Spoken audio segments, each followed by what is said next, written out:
દર્શક મિત્રો, હું પરેશ ચૌહાણ, આપ નિહાળી રહ્યા છો લીડ મહુવા ન્યૂઝ. સમાચારોમાં આપનું સ્વાગત છે. હવે સમાચારો નિહાળીશું વિસ્તારપૂર્વક. પવિત્ર પુરુષોત્તમ માસ પૂર્ણતા તરફ આગળ વધી રહ્યો છે, ત્યારે મહિલાઓ દ્વારા ભક્તિ ભાવ સાથે વિવિધ ધાર્મિક કાર્યક્રમોના આયોજન થઈ રહ્યા છે. 19 વર્ષના સંયોગ બાદ શ્રાવણમાં અધિક માસ આવતા ધર્મ ભક્તિની ગંગા વહેવા લાગી છે. પુરુષોત્તમ માસની શરૂઆત 18 જુલાઈને મંગળવારે થઈ હતી, તો આ પવિત્ર માસની પૂર્ણાહુતિ 16 ઓગસ્ટને બુધવારે થશે.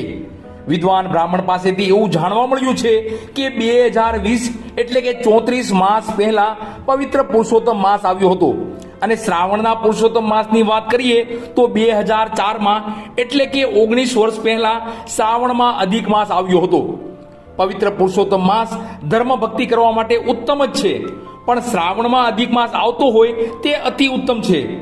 વર્ષો પહેલા નદી કિનારે કે દરિયા કિનારે મહિલાઓ પૂજન અર્ચન કરતા, પણ સમય સંજોગોને અનુકૂળ થઈ શેરી મોહલ્લા અને નાના મોટા મંદિરોમાં પૂજન અર્ચન થાય છે. ત્યારે મહુવા પોસ્ટલ સોસાયટીની મહિલાઓ દ્વારા સોસાયટીમાં જ પૂજન અર્ચન થઈ રહ્યું છે, અને મહિલાઓ દ્વારા પુરુષોત્તમ ભગવાનને પ્રસન્ન કરવા પૂજા પાઠની સાથોસાથ વિવિધ ભાવતા ભોજનની પ્રસાદી ધરાય છે. અહીં મહિલાઓ દ્વારા રોજે નિત નવા ભક્તિ ભાવવાળા કાર્યક્રમો યોજાય છે. નાના બાળકો પણ પૂજા પાઠમાં ભાગ લેતા હોય તે ઉત્તમ બાબત છે. તો ખાસ મહિલાઓ દ્વારા પુરુષોત્તમ માસના ભજન કીર્તન પણ થાય છે, સાથોસાથ રાસ ગરબાની રમઝટ પણ બોલાવાય છે. ટૂંકમાં ભક્તિ ભાવના કાર્યક્રમો સાથે વિશેષ આયોજનો થઈ રહ્યા છે. તે સોસાયટીની મહિલાઓનો સંપ દર્શાવે છે.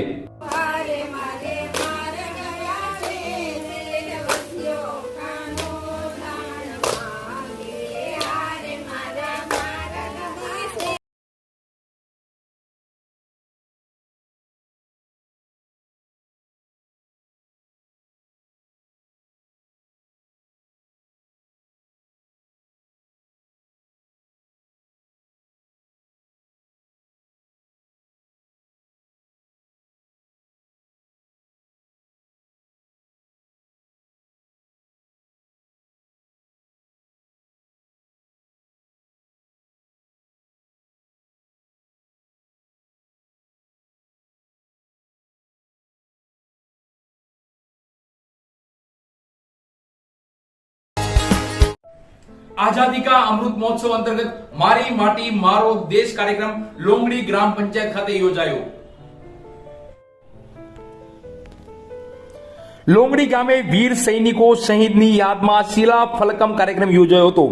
કાર્યક્રમ અંતર્ગત આપણા દેશના યશસ્વી વડાપ્રધાન નરેન્દ્રભાઈ મોદી ભારત સરકાર દ્વારા આઝાદી કા અમૃત મહોત્સવના ભાગરૂપે મેરી મિટ્ટી મેરા દેશ કાર્યક્રમ લોંગડી ગ્રામ પંચાયત કચેરી ખાતે યોજાયો હતો. તેમાં ઉપસ્થિત જિલ્લા પંચાયત સીટના સદસ્ય રૂખડભાઈ મકવાણા તેમજ લોંગડી ગામના માજી સરપંચ પ્રકાશભાઈ ચૌહાણ, પ્રાગજીભાઈ ચૌહાણ, આગેવાનો, કર્મચારીઓ, પ્રાથમિક શાળાના આચાર્ય માવજીભાઈ ચૌહાણ તેમજ શિક્ષક ભાઈ બહેનો, યુવાનો, મિત્રો, આંગણવાડી, આશા વર્કરો, આરોગ્ય સેન્ટરના તમામ સાથે મળીને લોંગડી પંચાયતમાં દીપ પ્રાગટ્ય કરી ગામની માટી અને દીપ પ્રાગટ્ય શપથ લીધા હતા. ત્યારબાદ પ્રાથમિક શાળામાં રાષ્ટ્રીય ધ્વજવંદન કરવામાં આવ્યું હતું અને વૃક્ષારોપણ પણ કરવામાં આવ્યું હતું. અમૃત વાટિકામાં માટી એકઠી કરી કળશમાં કેન્દ્ર સરકારમાં મોકલી આપી એક રાષ્ટ્રીયકૃત ફરજ પાડી ગ્રામજનોએ કાર્યક્રમમાં સહકાર આપ્યો હતો. પાણીની ચિંતામાંથી એકદમ મુક્ત થઈ જાઓ. રાજાણી મોટર્સ લાવી રહ્યા છે ગેરંટેડ બ્રાન્ડ, જે પાણીની ચિંતામાંથી આપને આપશે આઝાદી. લુબી બ્રાન્ડ, કિર્લોસ્કર બ્રાન્ડના પંપો, residential pump, industrial pump and motor, construction pump, swimming pool pump, એ સિવાય પણ અનેકો વેરાયટીઝ હાજર સ્ટોકમાં. પંપ અને મોટર્સની A to Z વેરાયટી અને તેની સર્વિસ માટે અમને કહો રાજાણી મોટર્સ. રિપેરિંગ અને સર્વિસ માટે ફક્ત એક કોલ. તમારા સ્થળ પર સર્વિસમેન હાજર. તો નામ નોંધી લેજો, રાજાણી મોટર્સ, જૂના બસ સ્ટેશનની પાછળ LIC ઓફિસ સામેના ખાંચામાં. હસનૈનભાઈ રાજાણી, રાબડાવાળા.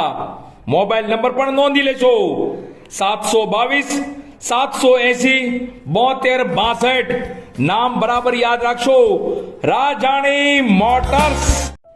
બસ સમાચારોમાં અત્યારે આટલું જ. ફરી સમાચારો સાથે કાલે મળશું. ત્યાં સુધી હું પરેશ ચૌહાણ અને લીડ મહુવા ન્યૂઝની સમગ્ર ટીમ શુભરાત્રી.